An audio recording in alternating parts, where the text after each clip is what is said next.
Hello students, welcome back to your economics class. We finished a little bit. I introduced you all to the concept of money in the last class. Okay, we started the chapter 4, that is money and credit. You all now know the the meaning of money. You all know that money was introduced as a medium of exchange. Okay, and you know why the need arised for money, because in barter system we used to face the problem of double coincidence of wants, that is finding someone with the same requirements that you have and you're ready to exchange. Okay, so it implies that the goods that you are in possession of, or two different people in possession of goods, must be useful equally and needed by each other. Only then the barter system can work, and hence there arises a need for some common medium of exchange, and that's how money was introduced. Then you all saw the five basic functions of money. You all saw that it can be served as a medium of exchange, it is a standard unit of value, it is a means of payment, it is a storage of values. Okay, and you all even know that legally money is anything that is proclaimed by law as a medium of exchange. So whatever the law will say that okay, this is the medium of exchange, that becomes money. Today we are using paper notes and coins, which is called currency. Okay, so today the topic for today is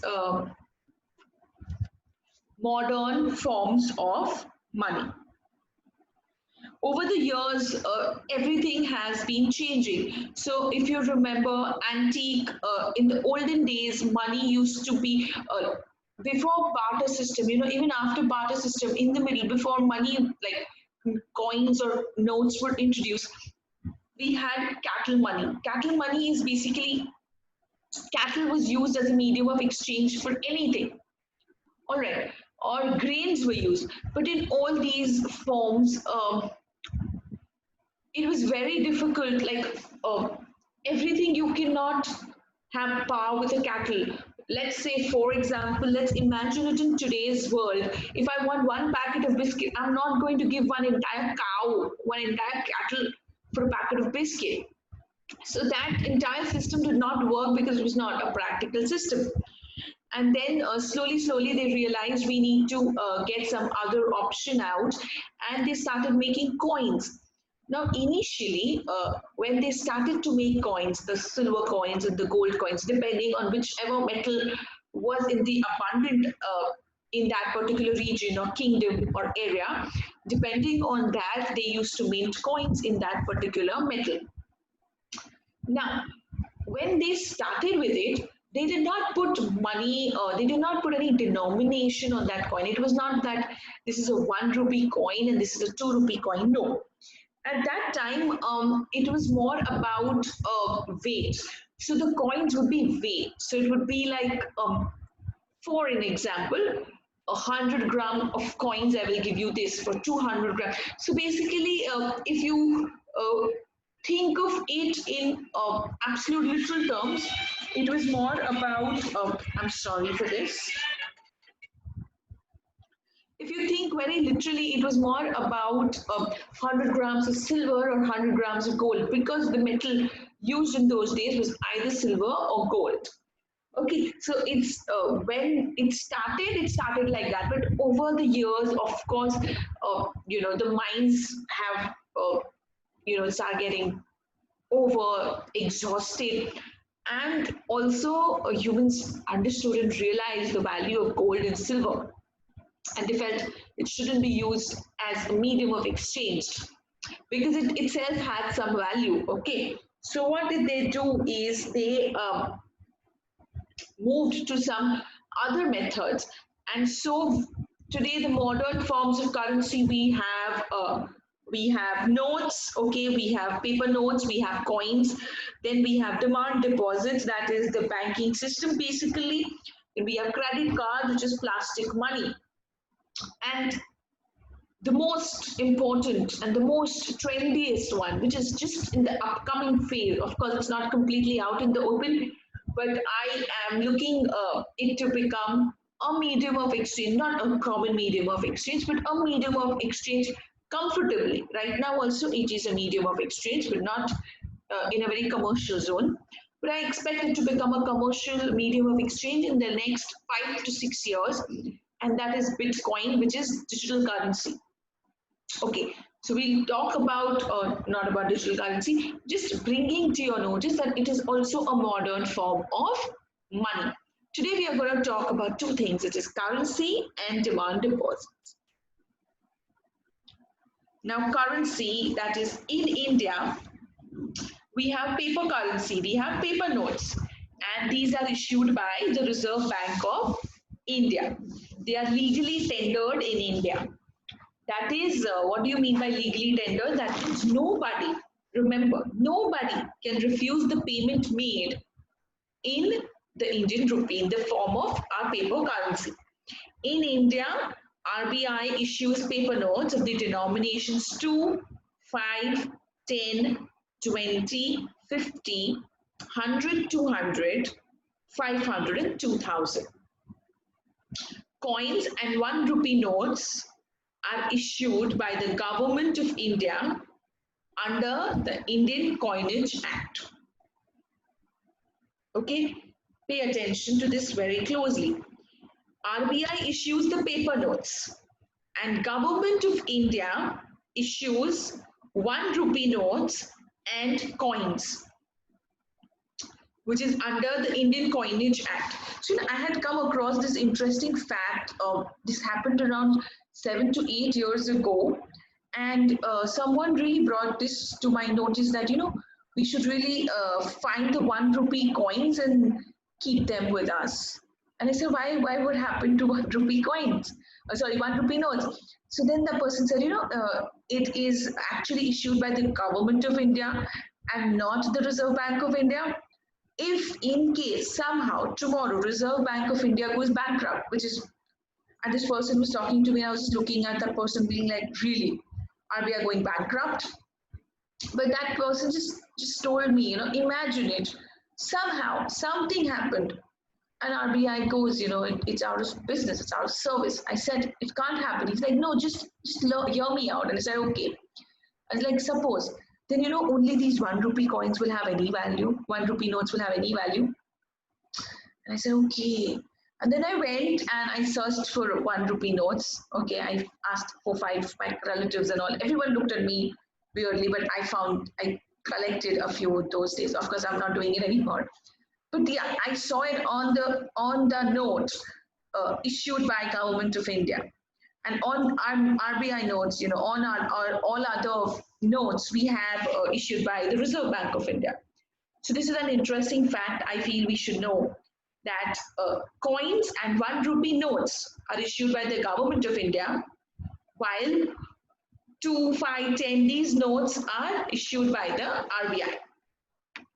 Okay, however, the circulation of all the currency, that is including the coins and 1 rupee notes which are done by the Government of India, circulation of all currency is only done by RBI. So of course there is no truth to the statement that person had told me, but he brought across a very interesting fact to me that in India we have 2 minting areas, we have 2 mints, it's just not one, and we have 2 authorities which are issuing money.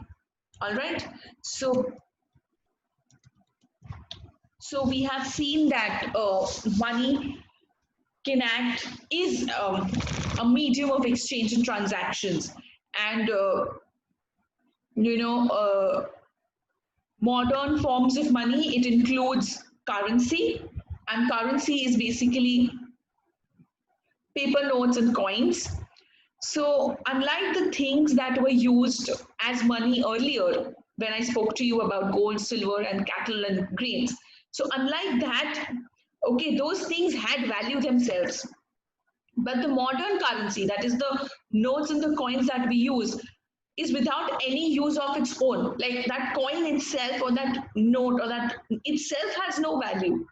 But the old currency that we had, so if you look at the grain or the cattle, or even the coin or the gold or the silver, that had some value at home. So the grains could be consumed by us. But if you look at the money, current money, it does not have any use of its own. But still, it is accepted as a medium of exchange because it is authorized by the government of India. I have already told you all that in India, the Reserve Bank of India issues currency notes on behalf of the central government. And as per the Indian law, no other individual or any organization is allowed to issue currency. But you all know the exception that coins and 1 rupee notes are issued by the government of India under the Indian Coinage Act. Okay, Indian law also legalizes the use of rupee as a medium of payment. That means nobody can refuse a transaction which being settled in the Indian rupee in India. No individual in India or no organization in India can legally refuse a payment made in rupees. Hence, the rupee is widely accepted as a medium of exchange. Different countries have different currencies. I had already given you all this work to do last time. So you all can check if you all are overlapping. USA has dollar, Britain has pound, Canada has Canadian dollars, Singapore has Singapore dollars, Britain has pound and sterling both. Okay, so these are the pictures I have put up for you all to see. If you all have at home, of course you can't stick these pictures down. Click a picture and send it to me. All the currency notes of different countries, so include one Indian also. And click a picture and send it to me so that I can show it in a video in the other class. Okay. China has the and when you click, please write the name in the picture, like edit the picture and put the name and your name also, and the name of the currency and the country also. Then we have China that uses the yen. We have Japan, sorry, Japan uses the yen, China uses is yuan, Australia is an Australian dollar, and Sri Lanka has Sri Lankan rupee. Now we come to the next part of our today's video, which is demand deposits. Now people keep their surplus cash. Now everyone has lots of cash, like your parents must be earning a lot of money and all the money is not utilized every day and over, right? So there is some money, there's some savings, there's some cash which is saved, which is left. This is called the surplus cash. So people keep their surplus cash in the banks. And why do they keep it in the banks?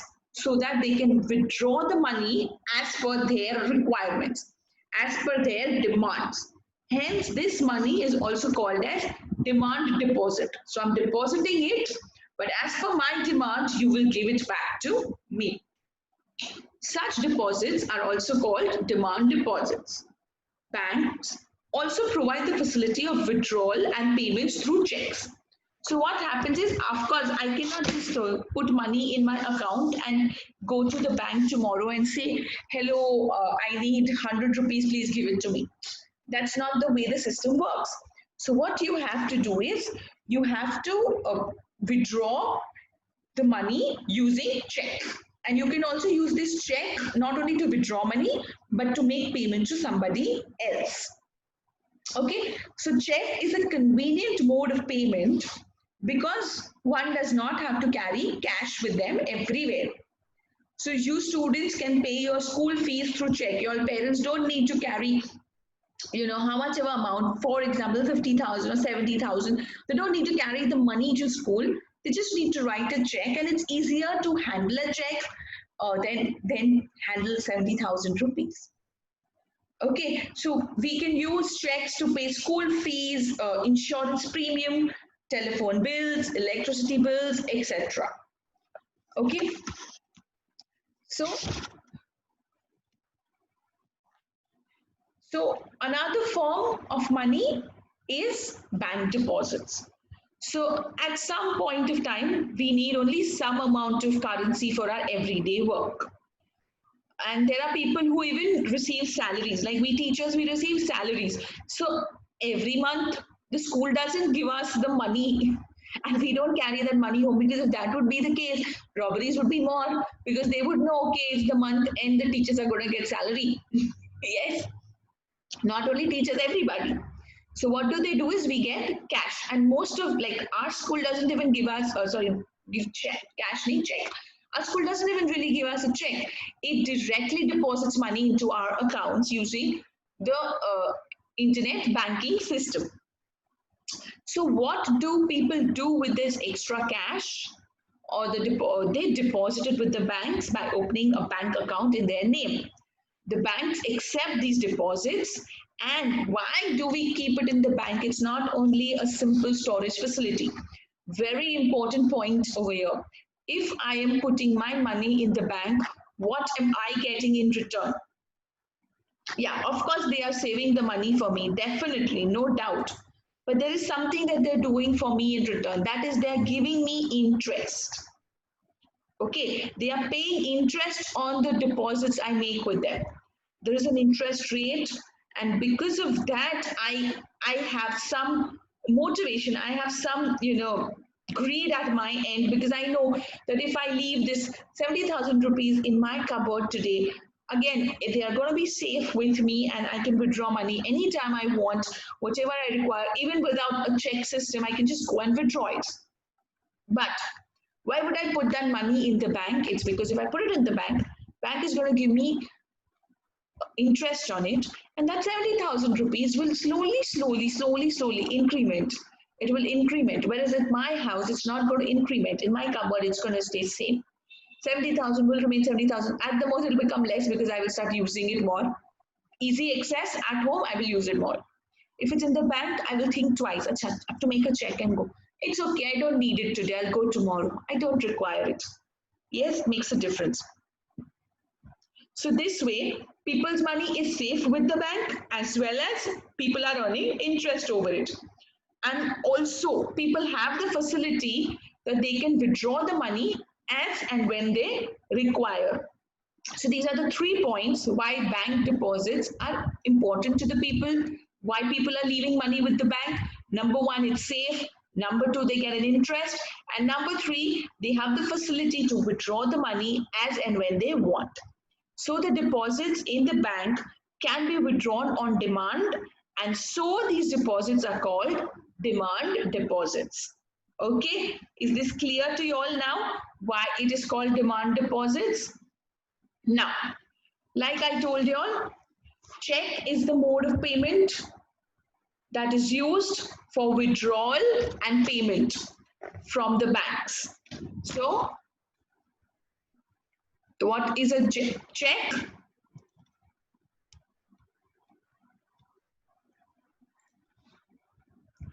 A check is a document that orders a bank to pay a specific amount of money from a person's account to another person's whose name the check has been issued.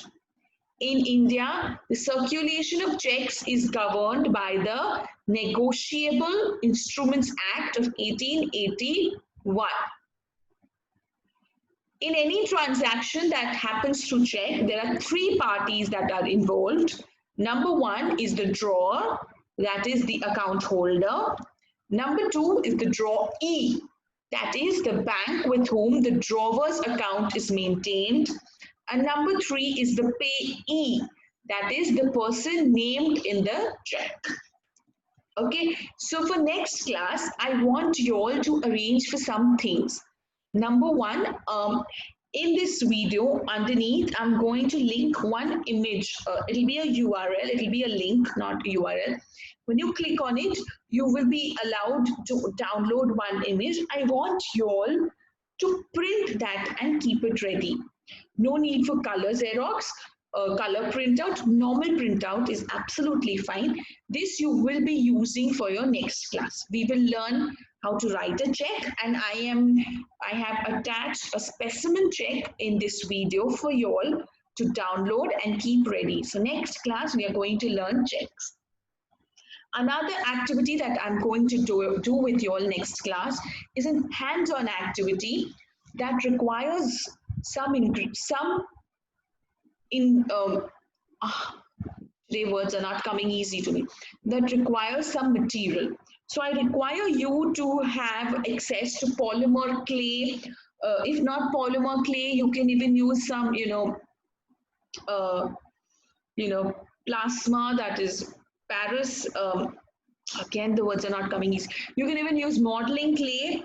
Okay, any sort of clay or material that will help you to make. We're going to make coins. Okay, I'll tell you what we're going to do. We're going to make some ancient coins. So I want you all to do little research, find one or two ancient coins or seals that you would like to do. Keep the images ready in your phones or your desktops. You all don't need printouts for it, no. But make sure you have close-up images because you will have to observe it closely. So I need two things for your next class. Number one is a check whose image link I have downloaded the image and saved it in my drive for y'all. You'll just have to access it. And number two thing is some polymer clay or some modeling clay or some sort of material that will help you to make a coin. So, we used to have plaster of Paris, POP, or you'll have plasma nowadays. Or I don't know what else, new things you all have. You all have air dry clay, and I don't know what all you all have. Play-Doh doesn't dry up, so try not to use Play-Doh. But if you all have an experience and you all know how to do it, fine. Any sort of clay that will harden, any sort of material that will harden after a little while and can be preserved. If nothing, you all can even use the flour at home, the atta, that would work too. All right, so keep some sort of this material ready for us next class and the check ready. All right, with this I end today's class. Like this class, even the next class will be a little longer, but there are activities lined up, so I hope you all will be happy. All right, like always, stay home, stay safe, take care, keep learning. And if you all do anything in your notebook work or any activity you don't want to share with me, feel free to message it to me. All right, with this I end this class. Bye bye, take care.